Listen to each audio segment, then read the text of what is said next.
Magandang hapon sa bawat isa. Sa hapon na ito ay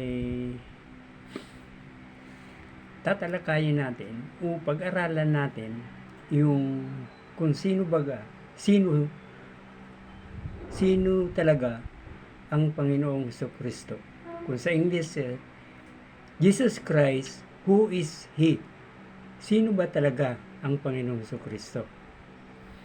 So dito ay mga ilang talata sa Biblia na magpapatunay kung sino talaga si Jesus Christ o ang Panginoong Jesucristo.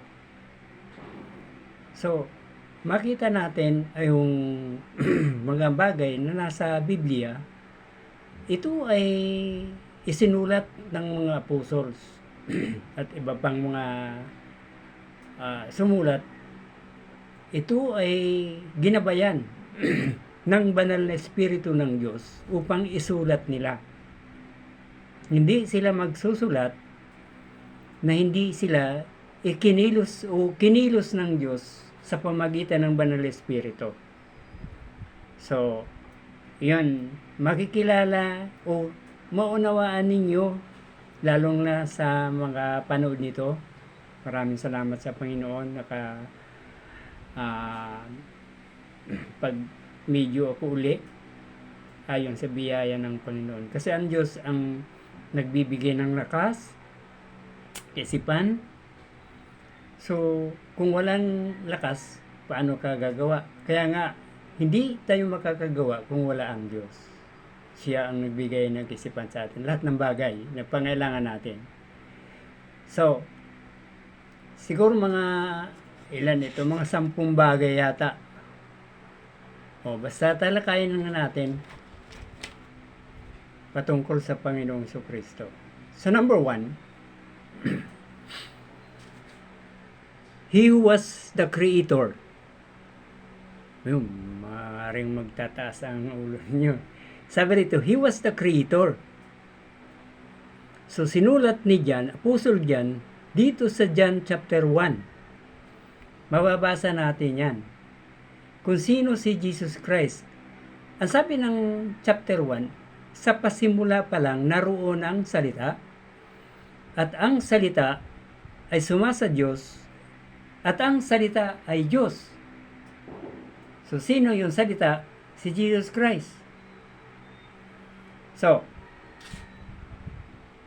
sa pagdating ng verse 3, sabi sa English, all things were made by Him. So, yung lahat daw ng bagay ay ginawa ng dahil sa by Him. And without Him was not anything made that was made. So, pag tinagalog natin, kung wala siya, yung mga bagay na nagawa ay hindi nagawa. Diba? Anything made that was made.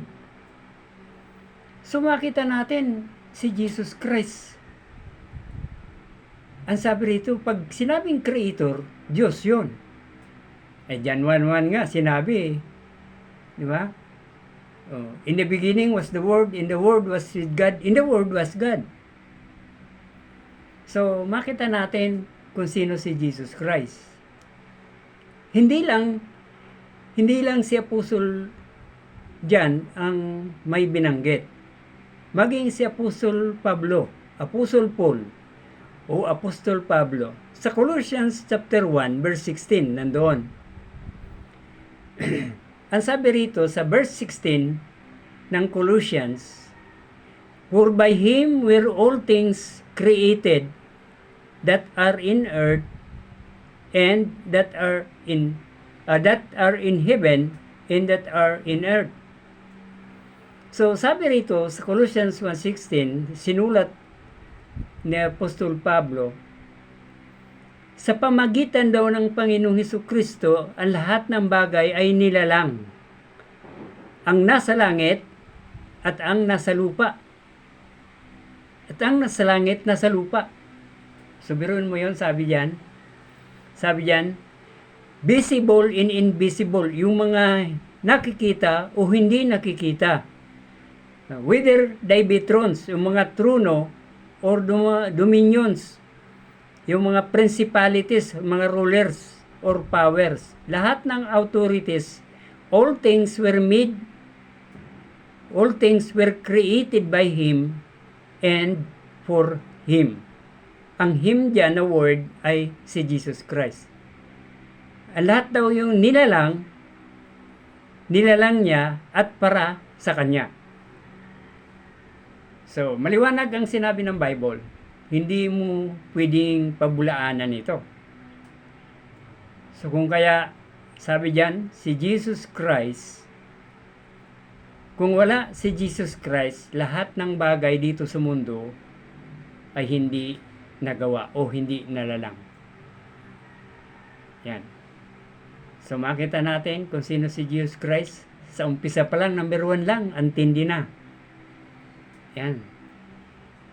So, sa number 2, ang sabi ng number 2, He was Alpha and Omega, the beginning and the ending. Yeah. Saith the Lord, which is, in which to come, the Almighty. Revelation chapter 1, verse 8. Binanggit dito, Alpha and Omega, the beginning and the ending, na sinabi ng Panginoon, sabi diyan, which is, and which was, and which is to come. Sino bang Panginoon na darating? Diba? Ang darating. Sabi rito, the Almighty. So, ibig sabihin, tinawag si Jesus Christ sa Revelation chapter 1, verse 8, Almighty. Pag sinabing Almighty, di ba? Yung makapangyarihang Diyos. Kasi, di ba, binanggit doon sa Isaiah, di ba? Isaiah 9:6, ang nakalagay, Mighty God, si Jesus Christ. Yung ipapanganak daw, Mighty God. Pero binanggit din doon sa Isaiah chapter 9, verse 6, di ba? Everlasting Father. Sino yung ipinanganak? Di ba si Jesus Christ? Isaiah 9:6 nandoon yon. So makikita natin yung Bible ay dito natin makikita o mababasa ang mga bagay patungkol sa Panginoong Jesucristo. Kaya nga sinabi ng Panginoong Hesus sa John 5:39, anong sabi niya? Saliksikin ninyo ang banal na kasulatan sapagkat iniisip ninyo nandoon ang buhay na walang hanggan at iyon ang nagpatutuo tungkol sa akin. Sinabi ni Jesus Christ. So, kapag hindi kayo nagsaliksik, pwede kayong dayain ng kaaway. Hindi mo alam. Hindi pwedeng yung marinig mo lang ang iyong, di ba, paniniwalaan. Kailangan sarili mo magsaliksika sa Biblia. Baka maturuan ka ng mali. Di ba? Maling daan. So makita natin dito, tinawag ang Panginoong Hesus na Almighty. Hindi mighty. Pag sinabing Almighty kasi, makapangyarihan yon. Ang lahat nasa Kanya. Ngayon, pag question natin, di ba? Paano na yung Ama? Di ba? Paano sasabihin? Ang Ama lang ang makapangyarihan. Si Jesus ba kapantay ng Ama o hindi? Ang sabi kasi ni Jesus Christ, ang nakakita sa akin, nakakita sa Ama. Ang sumampalataya sa akin ay sumampalataya sa Ama. Ang tumanggap sa akin ay tinanggap din ng Ama. At sinabi niya pa, I and my Father are one. John chapter 10 verse 30. So, makita natin yung nasasaad sa Biblia. Kaya nga, pag hindi kayo nagbabasa ng Biblia, hindi kayo nagsasaliksik, hindi kayo pupunta ng langit. Kasi yung daan dito, nasa Biblia ang daan. Sino yung daan papunta na langit? Di ba si Jesus Christ? Sabi niya, ako ang daan, ang katotohanan, ang buhay. Walang sino man makarating sa Ama, kundi sa pamagitan ko. John chapter 14 verse 6. So, doon na lamang, siya mismo nagsabi siya ang daan. Hindi niya sinabi, ako isa sa mga daan. Yan. So, makita natin, di ba? Siya ay tinawag na Almighty God. So, number 2 pa lang tayo. So, number 3, He was God according to His Father. Tinawag siyang Diyos, di ba? Sa pamagitan ng kanyang Ama. Ang Ama ang nagsasalita. Dito, makita natin dito sa Hebrews chapter 1 verse 8. Ano sabi ng verse 8? But unto the Son, He saith. Sino nag-ano dito? Yung Ama. Thy throne, O God, is forever and ever, a scepter of righteousness in the scepter of thy kingdom. And tungkol daw sa anak, di ba? Ang iyong trono, O Diyos, ay magpawalang hanggan. Ang sinintro ng katwiran ay sinintro ng iyong kaharian. Biro mo yung declaration ng Diyos, God the Father. So, dito maliwanag ang sinabi ng Biblia.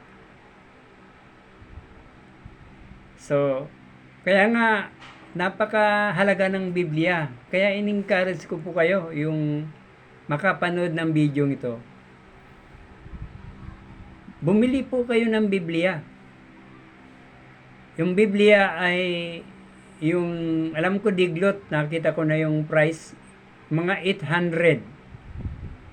Yun, diglot. Pag sinabing diglot, Tagalog, English yan. English-Tagalog pala. So, mayroon namang ibang na siguro mga 500. Nakakabili nga tayong cellphone na 6,000, 8,000 eh. Alam nyo ba, yung cellphone, mawawala yun pagdating ng araw. Pag ginuna mo ng Diyos, wala ka ng cellphone. Pero ang salita ng Diyos, magpawalang hanggan.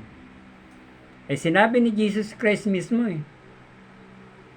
Ang sabi ni Jesus Christ sa Matthew 24:35, Heaven and earth shall pass away, but my words shall not pass away. Sa Tagalog, ang sabi, ang langit at ang lupa ay, di ba, mawawala o paparam. Subalit ang aking salita ay mananatili magpakailanman. So napakahalaga ng salita ng Diyos. Sinabi niya pa doon sa Matthew 4:4, hindi lang nabubuhay ang tao sa tinapay, yung physical food, kundi sa bawat namumutawis sa bibig ng Diyos. Yun ang pagkain spiritual, yung salita ng Diyos. So, pang-apat, He was God called Emmanuel.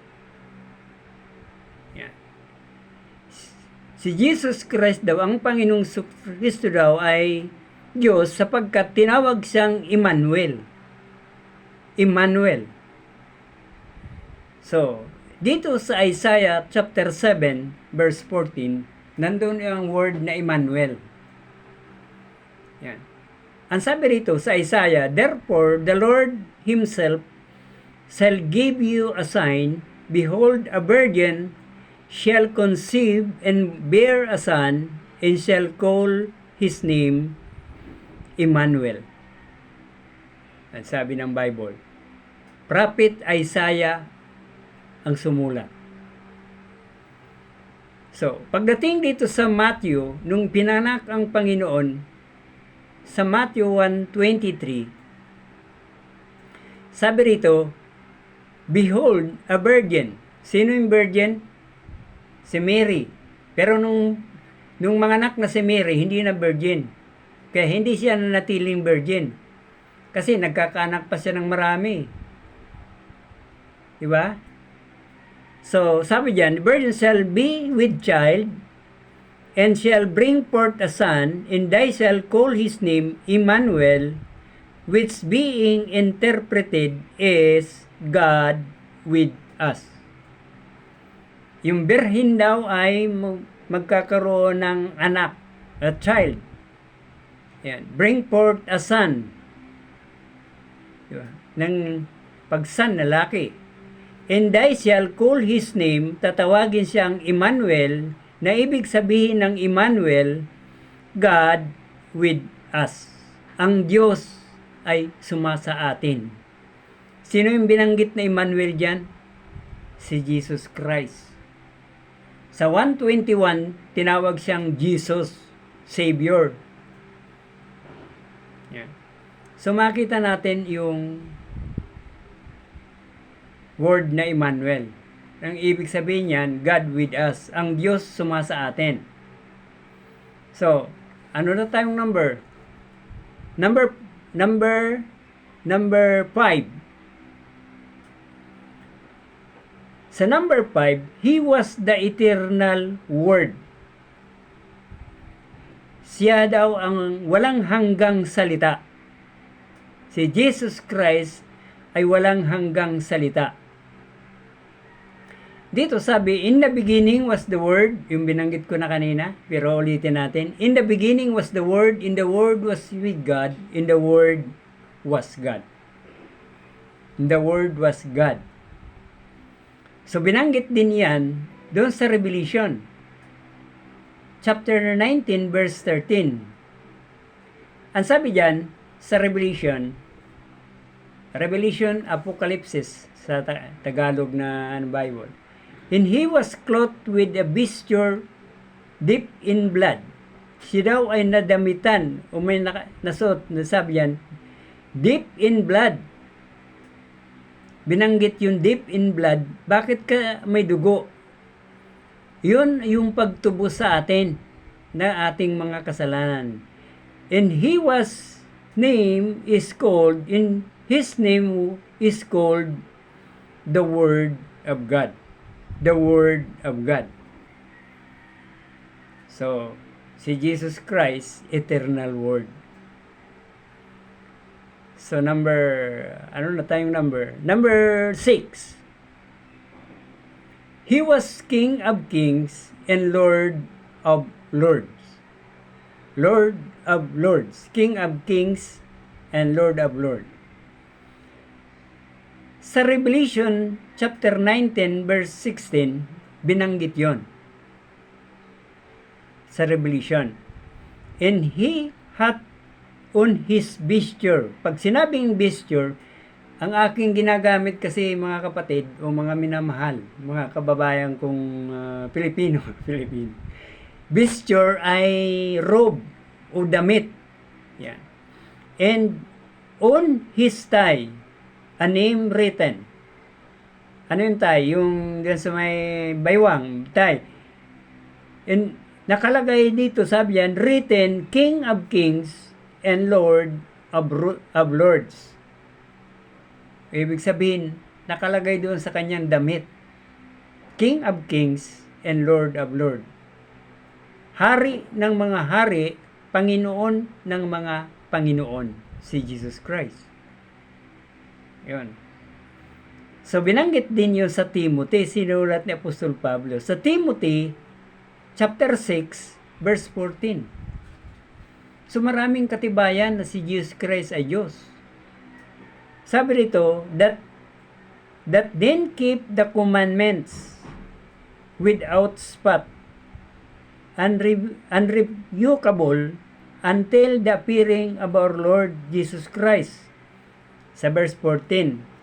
Verse 15, which is his in times, he shall shew who is the blessed or only potentate. Yan. Pag sinabing potentate, ang word na potentate, who possess great power. Yung word na potentate sa King James Bible. The King of Kings and Lord of Lords. So, binanggit uli yung King of Kings and Lord of Lords dito sa Timothy. So, dalawang verses sa Bible. Revelation saka si Timothy, 1 Timothy. Siya ay hari ng mga hari, Panginoon ng mga Panginoon. Pero nakakalungkot, di ba? Nakakalungkot lang na binabaliwala ang Panginoong Kristo. Sana pag ito'y napanood nyo, ay respeto nyo ang Panginoon ay pwede mong sambahin. Diba? Tinanggap niya yung pagsamba ng mga apostles noon, nung nandito pa sa lupa. Kasi kung hindi siya Diyos, hindi niya tatanggapin yung pagsamba. Yan. Sa number 7, He was the door of the sheep. Siya ang pintuan ng mga tupa. Siya ang pintuan ng mga tupa. John chapter 10, verse 9. Sa Juan 10:9, anong sabi ni Jesus Christ? Si Jesus Christ mismo. Ang sabi dito, sabi niya, I am the door. By me, if any man enter in, he shall be saved. Yan. Ako, sabi niya, pintuan.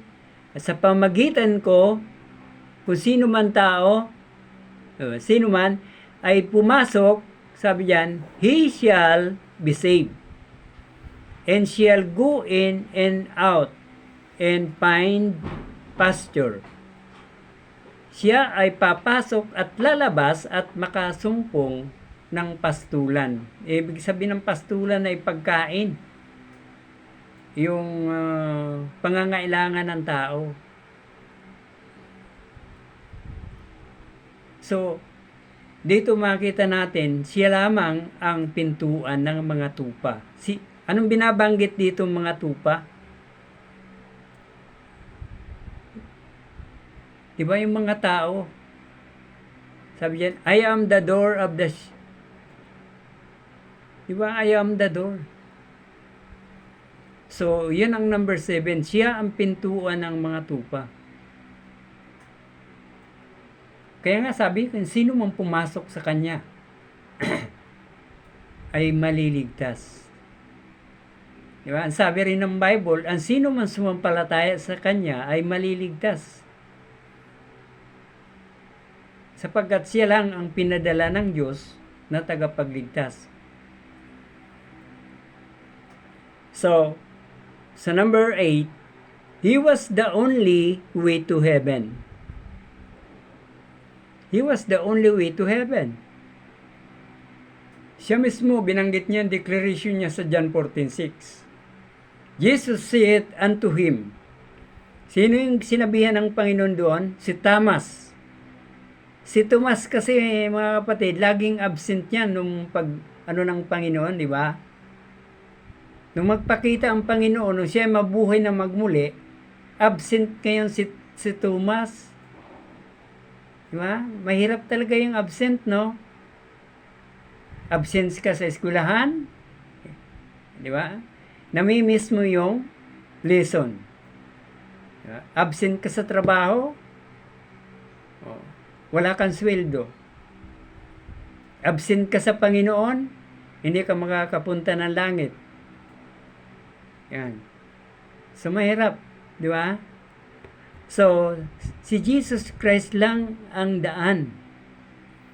Sinabi niya, I am the way, siya ang daan, the truth ang katotohanan, at ang buhay. Okay. Walang sino man makalapit sa Ama, kundi sa pamamagitan ko. John chapter 14, verse 6. Siya lamang ang daan, mga kapatid. Hindi po daan ay yung reliyon. Yung magpapakabuti ka, hindi ka pupunta ng langit hanggat hindi mo sinampalatayanan si Jesus Christ. Kasi, anong sinabi ng John 3:16? Di ba? Pinakita ng Diyos ang kanyang pag-ibig. Gayon na lamang ang pag-ibig ng Diyos, di ba? Sa mga tao, na ibinigay ang kanyang bugtong na anak upang ang sino mang sumampalataya di mapahamak, kundi magkaroon ng buhay na walang hanggan. Yung sumampalataya daw, di mapahamak. Ang tanong, kapag hindi ka sumampalataya, mapapahamak ka. John chapter 3 verse 18. Nandun yun. Ba? Sabi ng John chapter 3 verse 18, ang sumampalataya sa Panginoon, sa ngalan ng bugtong na anak ng Diyos ay hindi nahatulan. Subalit, yung hindi sumampalataya sa bugtong na anak ng Diyos ay hinatulan na. Sumapahama ka pag hinatulan ka ng Panginoon. So, number 8. So, number 9. Sa number 9, ang Panginoong Kristo ay siya ang may akda at magtatapos ng pananampalataya. So, ang pananampalataya pala, totoo, galing sa Diyos. Galing kay Jesus Christ. Tingnan nyo, sa Hebrews chapter 12, verse 2, anong sabi dyan? Looking unto Jesus, the author and finisher of our faith.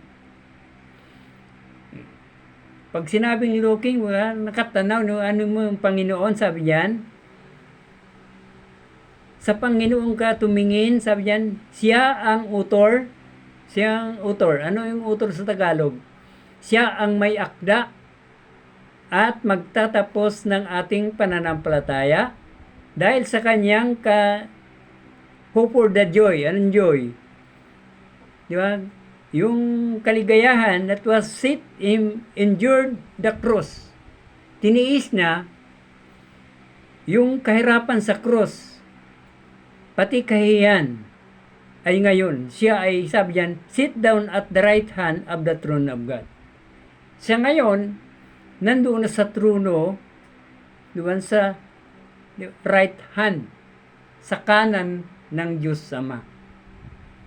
So makita natin, siya pala ang author. Siya ang may akda. So, sa number 10, siya rin ang may akda ng eternal salvation. So marami bagay na talagang ginawa ng Panginoon. Sabi rito sa Hebrews chapter 5 verse 9.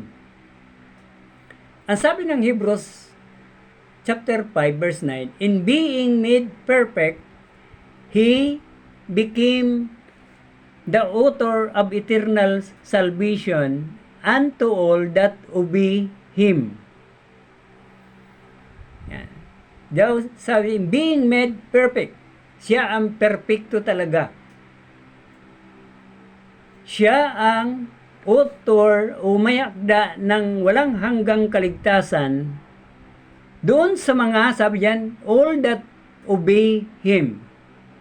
Yung mga sumusunod sa Kanya.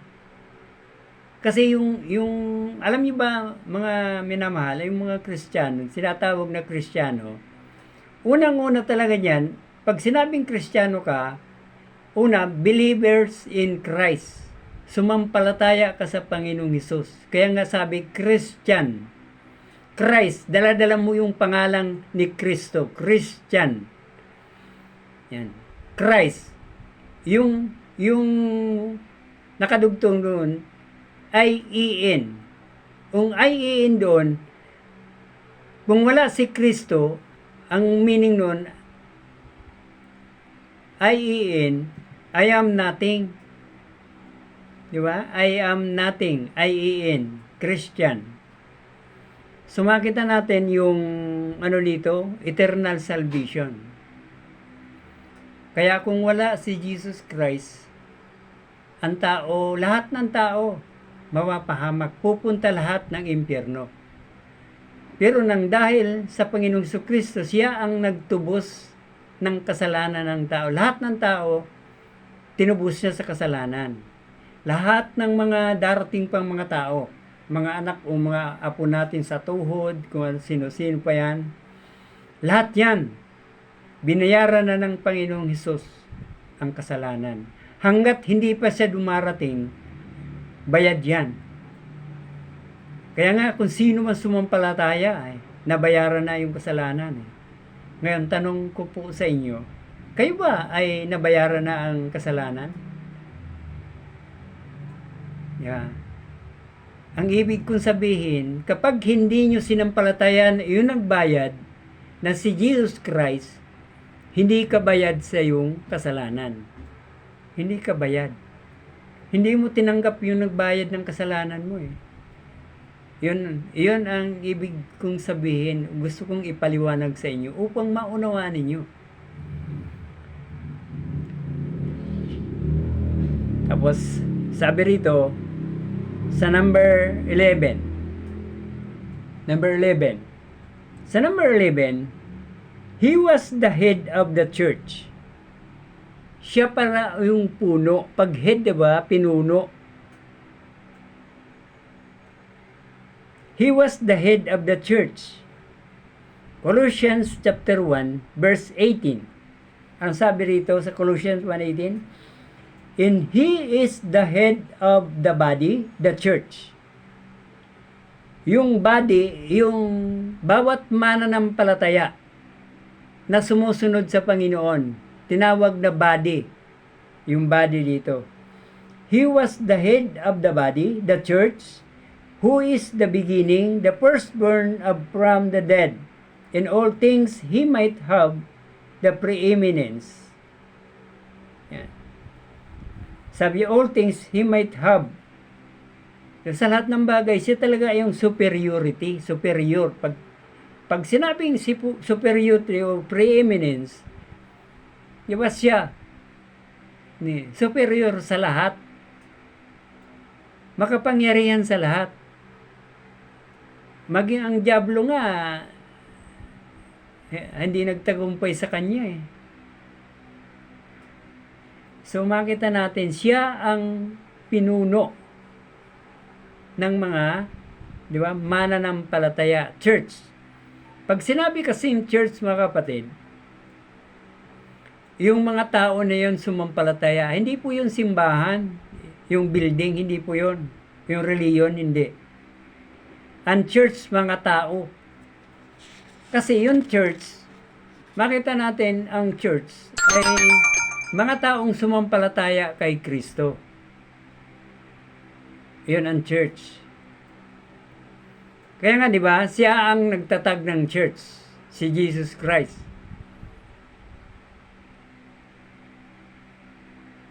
Saan natin mababasa? Sabi niya, I will build my church. Matthew 16:18, di ba? Nandun yun. So, siya ang pundasyon. So, titingnan natin dito, He was the only foundation of the church. Siya ang pundasyon, di ba, ng mga mananampalataya. Sabi ng 1 Corinthians chapter 3, verse 11, for other foundation can no man lay than that is laid, which is Jesus Christ. Wala daw ibang pundasyon na may tatag ang mga tao, kundi yung naitatag na, which is Jesus Christ. Siya ang pundasyon ng church. Kung wala si Jesus Christ, walang pundasyon ng church. So, makita natin kung sino si Jesus Christ. Maliwanag po yung sinabi ng Biblia. Yan. Siya ang pundasyon. Kaya nga, sabi na rin ni Apostol Pablo, and are built upon the foundation of the apostles and prophets, Jesus Christ Himself being the chief cornerstone. Binanggit dito ni Apostol Pablo, si Jesus Christ daw ay chief cornerstone. Siya ang pinaka-pinuno ng lahat ng mga bato. Cornerstone. Di ba, ang senaryo nito parang building. Ang bawat kanto, di ba? Poste. Kung mahina yung poste mo, hindi nakakapit yung mga wall o kaya dingding, ay mahina yon. Kaya nga siya ang cornerstone. Kaya nga sabi, ang lahat ng mga building ay nagiging framed together, drew it in holy temple in the Lord.